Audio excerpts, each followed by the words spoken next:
नमस्कार. आज मंगळवार 2 ऑगस्ट 2022 लोकसत्ता विश्लेषणामध्ये आपलं सर्वांचं स्वागत आहे.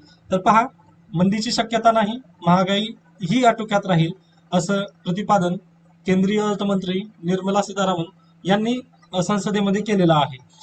खरं पाहिलं तर अमेरिकेबद्दल काल द हिंदू आणि अगदीच आपलं लोकसत्ताला पण लेख आलेला होता, जे अमेरिकेची मंदी वगैरे त्याबाबत. पण मी ते घेतलेलं नव्हतं, कारण करंट अफेअर्स मध्ये आपल्याला मंदीचं आत्ताच काही आवश्यकता नाही, कारण पुढल्या वर्षीचं पेपर आपण देणार आहोत. त्यामुळे मी त्याला लेख वगैरे घ्यायला नाही. मग आता केंद्रीय अर्थमंत्री पण म्हणत आहेत की मंदीची शक्यता सध्याला नाहीये. ओके, त्यामुळे आपण याबद्दल डीपली वगैरे चर्चा करू नका. ओके, कारण पहा, जर आली तरी ठीक आहे ना, म्हणजे तिथल्या तिथं सावरता वगैरे येईल, कारण प्राइस रेट ऑलरेडी वाढलेले आहेत. ओके, इन्फ्लेशन ऑलरेडी आहे. मग आपल्याला इन्फ्लेशन कमी करायचं आहे सध्याला, मग मंदी तर येणार नाहीये. ओके, म्हणजे आली तरी त्या मानेने वगैरे येणार नाहीये. ओके, मग त्यामुळे येईलच किंवा न येणारच नाही, म्हणून त्यामुळे आपण त्यामध्ये घुसून बसायचं नाहीये. ओके, म्हणजे पूर्ण वेळ त्यातलाच देत मंदी मंदी मंदी म्हणून पूर्ण यामध्येच जर वेळ दिला आपण, तर जीएस वगैरे त्याचा आपल्याला सिलेबस कंप्लीट होणार नाही. व GS3 मध्ये आपल्याला ऑलरेडी आहेच, मग तिथे एका लेक्चर मध्येच होऊन जाईल ना. जेव्हा तुम्ही ऑफलाईन किंवा ऑनलाईन क्लास करत असाल, तर GS3 मध्ये आपल्याला मंदीबद्दल आपण शिकणारच आहोत. मग परत आपण यांच्याबद्दलचे सर्व लेख वगैरे हुडकू हुडकू वाचत बसणे हे शहाणपण नाही. त्यामुळे पुढे चला. ओके, देशात फक्त भाजपच टिकेल, आवश्यकता नाहीये. संजय राऊत यांना गुरुवारपर्यंत ईडीची कोठडी, आवश्यकता नाहीये. ओके, म्हणजे आता ते आहेत राजकीय बातम्या, त्यामुळे मी पुढे घेतो आहे. त्यानंतर मुंबईबाबतच्या विधानावरून राज्यपालांचा माफीनामा. पहा, अगदीच म्हणजे 2 दिवस हे जे न्यूज चर्चेत वगैरे होती, परंतु आता आपल्याला पण याची आवश्यकता नाही, कारण एमपीएससीच्या दृष्टिकोनातून आपण अभ्यास करतोय. ओके, विश्लेषण म्हणजे पूर्ण लोकसत्ता मी सांगणार नाहीये, परंतु एमपीएससीचं फॅक्ट आणि कंबाईनची जी एक्झाम वगैरे आहे त्यातला जी आवश्यकता असेल, म्हणजे एमपीएससी ला आपल्याला जे काही लागतं त्यानुसारच मी विश्लेषण वगैरे घेत असतो. तर पहा, आणखीन एक गोल्ड मेडल आपल्याला आलेलं आहे, अंचितला सुवर्ण पदक. ओके, म्हणजे ही एक न्यूज आपण लक्षात ठेवा. मी त्या दिवशीच म्हटलेलं होतं की मेडलची लिस्ट करून ठेवा, व जेवढे मेडल आता भेटलेले आहेत ते सर्व आपल्याला कंप्लीट करून ठेवायचं आहे. ओके, मग आता एक अपडेट करून ठेवा, अंचितला सुवर्ण म्हणजे जी हे आहे त्यामध्ये तुम्हाला अपडेट करता येईल. ओके, अंचित आहे, सॉरी, परंतु अंचित म्हटलं मी, चालेल. पुरुष म्हणजे पहा, यांचं नाव अंचिता शिवली आहे. ओके, एक मिनिट, मी लगेच हायलाइट करून देतो तुम्हाला, अंचिता शिवली. ओके, आता हे द हिंदू मध्ये पण येईल, परंतु तिथं मी ही न्यूज कव्हर करणार नाही. ओके, त्यानंतर पुढे चला. त्यानंतर म्हणजे हे घोटाळे वगैरे तर येणारच आहेत, त्यांच्यामुळे त्याची पण आवश्यकता नाहीये. त्यानंतर शिक्षकांच्या भरतीसाठी आवश्यक अभियोग्यता चाचणी जी सीईटी वगैरे होणार आहे, चाचणीचा हा मुहूर्त मिळेना. ओके, कदाचित जर ही बातमी वगैरे ऐकून जर सीईटी ला जाग वगैरे आली तर पाहूयात, परंतु सध्याला तर काही त्याबद्दल मुहूर्त नाहीये. ओके, त्यामुळे पुढे चला. ऑगस्ट सप्टेंबर मध्ये राज्यात सरासरीपेक्षा अधिक पाऊस. ओके, पाहूयात काय काय होतं, आणि म्हणजे त्यांचं जे हवामान विभागाचं जे प्रिडिक्शन वगैरे आहे त्यानुसार आता ते म्हटलेलं आहे. त्यानंतर एमपीएससी ची आणखीन एक न्यूज पहा, गट अ ते गट क संवर्गाची भरती आता 2च संयुक्त परीक्षाद्वारे, म्हणजे जे ब क जे गटाद्वारे, आता ब आणि क ची अराजपत्रित आणि राजपत्रित असे 2 गट म्हणून 2 परीक्षा वगैरे घेण्यात येणार होत्या, परंतु आता त्यांनी काय केलंय, राजपत्रित आणि अराजपत्रित यांचं सर्व जे आहे कॉम्बिनेशन केलेलं आहे. आता नवीन कंबाईन वगैरे तयार होणार आहे. ओके, हे तुम्ही लक्षात घ्या. त्यानंतर PSI ची जी टेस्ट वगैरे आहे ती 70 गुणांची आहे, यापूर्वी 60 गुणांची वगैरे होती. हे तुम्ही एवढं लक्षात ठेवू शकता. कालच GR वगैरे आलेला त्यांचा, ते पण तुम्ही वाचून घेऊ शकता. ओके, व ही परीक्षा 2023 पासून त्याबद्दल हे होणार आहे. अंमलबजावणी याची 2023 पासून आहे, म्हणजे 2023 पासून अगदीच एमपीएससी म्हणजे एक नव्या याच्यावरती असेल, पॅटर्न वरती वगैरे असेल, असं आपलं म्हटलं तरी वावगं ठरणार नाहीये. ओके, कारण आता जी आपण तयारी करतोय राज्यसेवा, तिचं तर म्हणजे अगदीच पॅटर्न युपीएससी प्रमाणे तर ऑलरेडी झालेला आहे. डबल इंजिन सरकारमुळे वेगवान विकास. पाहूयात. म्हणजे आता ते जे पी नड्डा यांनी जे म्हटलं त्यावरती उद्धव ठाकरेंचं विधान वगैरे आवश्यकता नाही आहे आपल्याला. त्यानंतर हेच पुन्हा तीच बातमी इकडे पण आलेली आहे.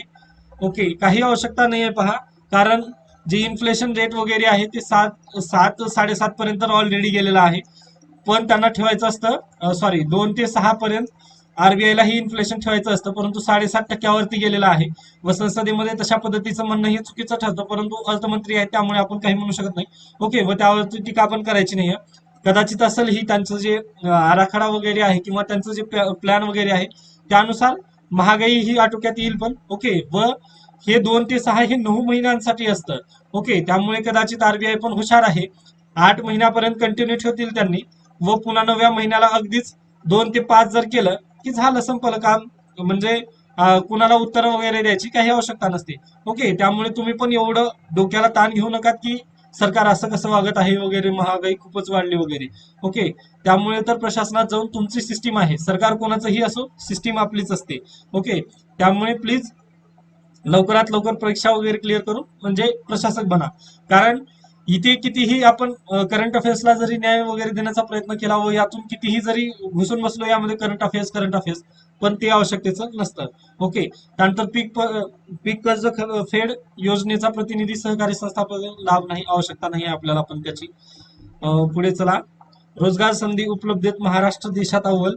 आता यांची आकडेवारी वगैरे आहे 1 ऑक्टोबर 2020 नंतरची वगैरे, ती आपल्याला निबंधामध्ये वगैरे कुठेतरी कामाला नक्कीच येऊ शकेल, कारण आकडेवारीवर आपल्याला बहुतांश भर वगैरे देऊ शकतो आपण. ओके, त्यानंतर पुढे म्हणजे आवश्यकता नाही. त्यानंतर पहा, जबलपूरमधील रुग्णालयात आग, 10 जणांचा मृत्यू. ही एक थोडीशी गंभीर बाब आहे. पहा, म्हणजे संपूर्ण देशामध्ये, महाराष्ट्रात पण अशा भरपूर घटना वगैरे घडून आलेल्या आहेत. त्यामुळे जर कदाचित प्रश्न वगैरे विचारला इथिक्स किंवा किंवा अन्य कोणत्याही म्हणजे जीएस मध्ये, तर आपल्याला यावरती सोल्युशन वगैरे देता यायला पाहिजे. ओके, अशा ज्या समस्या असतील किंवा ट्रॅफिकची वगैरे, ट्रॅफिकची पण प्रॉब्लेम भरपूर असते. ओके, म्हणजे अगदीच लहान बालकं वगैरे जे आपण आता शाळेला जी मुलं जातात वगैरे ते पाहतो ना, मग तिथं पण तसंच आहे ना. ओके, आता जर एका मुलाला वगैरे, आता इथिक्सची केस स्टडी असं बनू शकते, तुम्ही आरटीओचे वगैरे अधिकारी वगैरे आहात व तुम्ही एखाद्या बालकाला वगैरे स्कूटीवर वगैरे पकडलेला आहे व त्यांच्याजवळ लायसन नाही वगैरे. ओके, मग कदाचित तुम्ही त्याच्यावरती केस करणार किंवा नाही, म्हणजे असं तिथं तुम्हाला जम्पलिंग म्हणजे अशा सिंपल केस स्टडी आहे आता ही. ओके, म्हणजे केस केली तर त्याच्या पुढच्या भविष्याला प्रॉब्लेम होईल व जर नाही केली तर त्याला आणखीन बळ मिळेल, म्हणजे ओव्हर स्पीडिंग साठी वगैरे त्याला आणखीन बळ मिळेल. ओके, मग त्यानं धूम 3 त्याच्यापेक्षा धूम 5 पर्यंत अगदीच जाऊ शकेल.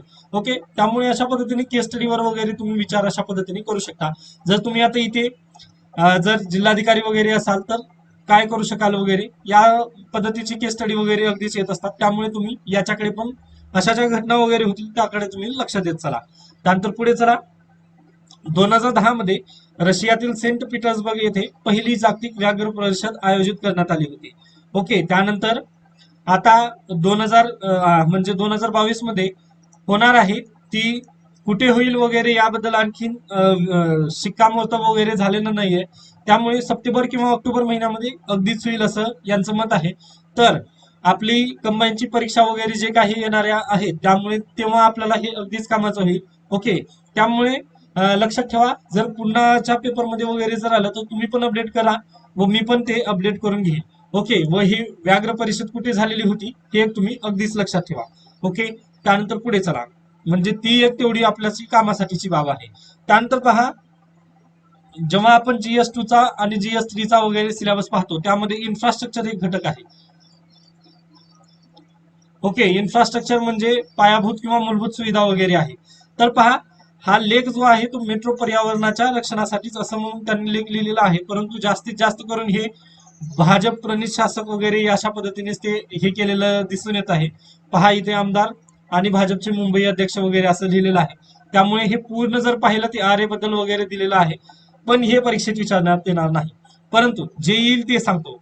म्हणजे जर प्रश्न आला इन्फ्रास्ट्रक्चर वगैरे, इन्फ्रास्ट्रक्चरने आपल्याला काय होतं, म्हणजे जे आपलं पायाभूत सुविधा वगैरे सरकार उभारतं त्यातून आपल्याला साध्य काय होतं नेमकं, तर एकच साध्य होतं. पहा, लोकांचे आयुष्य अधिक सुखकर व्हावे, रोज रोजच्या प्रवासाचा वेळ वाचावा, अपघातांचे प्रमाण कमी व्हावे, वातानुकूलित अत्याधुनिक मेट्रोतून प्रवास, जीवनमानाचा दर्जा वगैरे राखणे शक्य होईल, म्हणजेच SDI. ओके, जीवनमानाचा सॉरी जीवनमान वगैरे उंचावणे ही यातून सहजपणे शक्य होतं. त्यामुळे हे पॉईंट फक्त तुम्ही एवढंच म्हणजे पूर्ण पॅराग्राफ मध्ये पहा. आता मी पण एवढं पूर्ण वाचलेलं, परंतु खोदा पहाड निकला चुहा अशा पद्धतीची अवस्था माझी इथं झालेली आहे. ओके, म्हणजे लोकांचं जे आयुष्य वगैरे आहे ते सुखकर होण्यासाठी इन्फ्रास्ट्रक्चर डेव्हलपमेंट जी आहे ती आपल्याला मदत होतानाची दिसते. व त्यातूनच पुढे काय होतं तर जे लोकांचं जे राहणीमान वगैरे आहे ते वाढण्याचा दर्जा वगैरे तिथे वाढत असतो. हे तुम्ही एवढं लक्षात घ्या. त्यानंतर हे काही गरज नाही याची पण संपत्ती विनियोग वगैरे काही. पण पहा, हे जे आहे ते मातीला सुवास असतो याचा शोध 1891 साली लागलेला होता. म्हणजे फुलाला सुगंध मातीचा वगैरे जी मालिका वगैरे अशा पद्धतीचा आहे त्याबाबत मी बोलत नाहीये, परंतु मातीलाही सुवास असतो. हे म्हणजे कुठे तरी आपण आता मित्रांसोबत वगैरे चर्चा करत वगैरे जर बसला तर तिथं सांगता येतं. ओके, तर त्यासाठी म्हणजे एक आपल्याला पण बळकटीकरण एमपीएससीचे छात्र आहोत आम्ही पण अशा पद्धतीने दाखवण्यासाठी तुमचं कॉन्फिडन्स बुस्टरसाठी एक उगा थोडस हे देण्याचा मी संदर्भ घेतलेला आहे. ओके, कदाचित इंटरव्ह्यूला जर विचारलं वगैरे तर त्यासंबंधी मातीला सुवास असतो. ओके, हे एक तुम्ही लक्षात ठेवा. म्हणजे मी अगदीच वाचलेलं आहे यामध्ये पूर्ण हे कोणते तत्व वगैरे असतात हे असलं कधीच विचारलं जात नाही. इथं डॉक्टर व्हायचं नाही, म्हणजे मातीचं परीक्षक वगैरे तुम्हाला व्हायचं नाही, तुम्हाला प्रशासक व्हायचं आहे. त्यामुळे एवढं पूर्ण डिटेल वगैरे अँटीबायोटिक कोणते वगैरे असतात ते पाहू नका. चालेल, त्यानंतर पुढे चला. वीज विनोद आवश्यकता नाहीये. वीज संबंधीचा आहे परंतु राजकारणच आहे यामध्ये, त्यामुळे आवश्यकता नाहीये ना, उग वाचून वेळ वाया घालण्यात काही अर्थ नाही. त्यानंतर हे पण प्रकरणाचं संबंधी आपल्याला आवश्यकता नाही, कारण एमपीएससी अशा पद्धतीचे प्रकरण कधीच विचारत नाही. त्यानंतर साथरोगाचे जागतिकीकरण. तर पहा, 2005 मध्ये थॉमस फ्रीडमन यांनी म्हटलं होतं की वर्ल्ड इज फ्लॅट. ओके, मग हे कुठं लिहू शकता तर निबंधामध्ये. ओके, साथरोगांचे जागतिकीकरण आपण जर निबंध वगैरे जर टॉपिक आला, कारण पहा कोविड त्यानंतर मंकी पॉक्स वगैरे जे काही येत आहे ना, तर त्यामुळे दाट शक्यता आहे अशा पद्धतीचे निबंध वगैरे टॉपिक येण्याचे. त्यामुळे हे अशा पद्धतीचं एक विधान वगैरे लिहिलात तर ते अगदी चांगलं दिसून येतं. त्यानंतर पहा, 2009 ते 2022 पर्यंत या 13 वर्षामध्ये 7वी आणीबाणी WHO वर्ल्ड हेल्थ ऑर्गनायझेशन यांनी लागलेली आहे. मग पहा, जागतिक आणीबाणी म्हणजेच काय असतं तर public health emergency of international concern. Okay, म्हणजे ते काय आहे पहा, वैश्विक आरोग्य परिस्थिती हाताळण्यासाठी आंतरराष्ट्रीय नियमन असा एक कायदा जागतिक आरोग्य संघटनेने केलेला आहे. ओके, तर 1967च्या या कायद्यामध्ये कॉलरा, प्लेग आणि येलो फिवर हे 3च आजार आंतरराष्ट्रीय दखल पात्र होते, म्हणजे नॉटिफिएबल ते तेवढेच होते. पण 2005 साली या कायद्यामध्ये अमेंडमेंट करण्यात आली व या अमेंडमेंट झाल्या आणि त्यामध्ये कोणत्याही आजारापेक्षा फिक ही संकल्पना मांडण्यात आली. ओके, आजारापेक्षा फिक ही संकल्पना तिथे मांडली. केवळ जैविक आजार हीच आरोग्यविषयक आणीबाणी असू शकत नाही, ही नवीन महत्वपूर्ण धारणा यामध्ये पुढे आली. ओके, कोणती पहा, केवळ जैविक आजार म्हणजे ज्या पद्धतीने कॉलरा, प्लेग वगैरे जे होते तेच असू शकत नाही, ही नवीन महत्वपूर्ण धारणा यामधून आली व सार्वजनिक आरोग्य क्षेत्रातील आंतरराष्ट्रीय आणीबाणी म्हणजे फिक यामध्ये 4 बाबी महत्वाच्या ठरतात. फिक म्हणजे काय हे पहा, public health emergency international concern. Okay, हे आहे, त्यालाच आपण फिक असं म्हटलेलं आहे, म्हणजे आणीबाणी वगैरे. तर पहा, आणीबाणी लादण्याचे काय निकष आहेत. ओके, 4 निकष आहेत. एक, असामान्य आणि अनपेक्षित घटना घडत असणे. त्यानंतर या घटनेचा सार्वजनिक आरोग्य क्षेत्रावर महत्वपूर्ण परिणाम होण्याची शक्यता असणे. त्यानंतर पुढे आहे, यामध्ये आंतरराष्ट्रीय प्रसाराची शक्यता असणे व त्यामुळे आंतरराष्ट्रीय दळणवळण आणि व्यापार यावर निर्बंध घालण्याची गरज लागू शकणे. यापैकी हे 4 यापैकी 2 जरी म्हणजे निकष वगैरे जर एखादी वेळेस एखादा साथरोग वगैरे जे असेल तर हे करत असेल, परिपूर्ण करत असेल, तर जागतिक आणीबाणी ही लादली जाऊ शकते. ओके, हे अशा पद्धतीने एवढं आपण या सर्व पॅरामधून आपल्याला एवढं घेता येईल. बाकीचं जे आहे मंकी पॉक्स बद्दल वगैरे जास्त दिलेलं आहे, त्यामुळे ते आपल्या आवश्यकतेचं नाही आहे. ओके, जेवढं म्हणजे हेच येऊ शकतं, कारण हे ओव्हरऑल जीएस मध्ये वगैरे आपल्याला सांगू शकतो आपण हेल्थ इश्यू वगैरे जे आहेत तर त्याबाबत आपण हे पॉइंट वगैरे तिथे लिहू शकतो. ओके, म्हणजे एस ए मध्ये आलं किंवा अन्य कुठे जरी आलं जीएस मध्ये तर आपल्याला हे लिहिता येईल. त्यानंतर पुढे चला. म्हणजे सर्व बाकीच्या पण राजकीय बातम्या आहेत त्यामुळे काही आवश्यकतेचं नाहीये. त्यानंतर अगदीच मराठवाडा संबंधात ते घोषणा वगैरे केलेल्या आहेत मुख्यमंत्र्यांनी, त्याबाबत पण आपण हे करायला नको. ज्यावेळी आपल्याला हे होईल ते आपण पाहूयात. त्यानंतर जीएसटी आणि वित्तीय संघ राज्य, हे पहा, हे एकदाच सिलेबस मध्ये कव्हर करा. हे असं डेली येत असतं व यांची भाषा तर खूप किचकट असते व मी हे घेऊ शकत नाहीये. ओके, जरी माझं मास्टर इकॉनॉमिक्स मधून असेल तरी पण म्हणजे यांची भाषा व मी जे सांगतो त्याची भाषा म्हणजे खूप अंतर वगैरे असेल. त्यामुळे प्लीज एकदा जीएस चा तिसरा सब्जेक्ट जे कोणी तुमचे म्हणजे तुम्ही क्लासेस मधून वगैरे जर करत असाल किंवा सेल्फ स्टडी करत असाल व तुम्हाला जर काही बीट वगैरे समजला नसेल तर तुम्ही मला डायरेक्टली कॉन्टॅक्ट तर करू शकता. ओके, पण ते जीएस 3 मध्येच कव्हर करून घ्या. डेली अशा पद्धतीचे लेख वगैरे येत असतात, त्यामधून प्लीज कव्हर करण्याचा प्रयत्न करू नका. ओके, एकदा कन्सेप्ट जर समजला ना, अशा पद्धतीचे पेपर डायरेक्टली आपल्याला लिहिता येईल. ओके, त्यानंतर पुढे अंचिता शेउलीचे सुवर्ण यश, हे आपण ऑलरेडी म्हटलेलं आहे, त्यामुळे आवश्यकता नाही आता परत त्यावरती चर्चा करण्याची. त्यानंतर केंद्राची 5G लिलावातून विक्रमी 1.5 लाख कोटींची कमाई.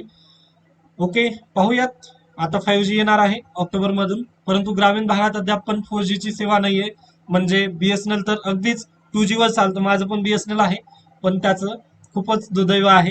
त्यानंतर पाहूयात काय होईल, म्हणजे पॉझिटिव्हली राहायला पाहिजे आपल्याला. ओके, त्यानंतर विमान इंधन दरात कपात. ओके, त्यानंतर पुढे चला, आवश्यकता नाहीये आता. हे माझं औरंगाबाद एडिशन आहे, म्हणजे मराठवाडा एडिशन आहे, त्यामुळे आवश्यकता नाहीये. हे सर्व जे बातमी आहे त्याला स्किप करूयात व अशा पद्धतीचे आजचं हे न्यूजपेपर अनालिसिस इथं संपतं. याबाबत काही शंका वगैरे जर असतील तर तुम्ही नक्की मला कमेंट सेक्शन मध्ये वगैरे सांगू शकता. त्यानंतर आता लागलीच या व्हिडिओ नंतर द हिंदूचं एडिटोरियल आणि फुल पेपर अनालिसिस पण मुंबई एडिशनचं येणार आहे, ते पण तुम्ही लागलीच पाहू शकता. थँक्यू.